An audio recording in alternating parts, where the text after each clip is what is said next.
60 members are elected to the Senedd. They are known as members of the Senedd, or MS.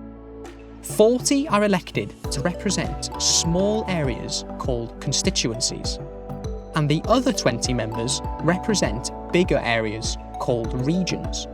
When voting in the Senedd elections, you have 2 votes.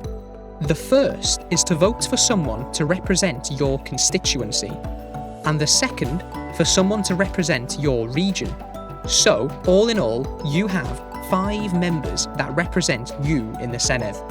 This makes it more likely that at least one member will be from the party you support and share your views on a particular issue.